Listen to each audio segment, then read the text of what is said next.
Hello viewers, Raje چې زده کړو د انګلیش ورډز مینینګ پښتو کې viewers ویډیو کمپلیټ وګورئ او چینل سبسکرایب کړئ. ورډ دی هنټ means ښکار کول، لټول، پلټل یا تعقیبول. For example,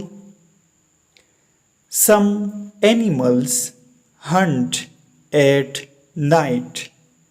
Some animals hunt at night. ځینې څاروي د شپې ښکار کوي. Lions sometimes hunt alone. Lions sometimes hunt alone. زمري کله کله یوازې ښکار کوي.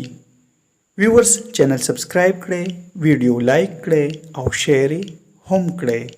Thanks for watching this video.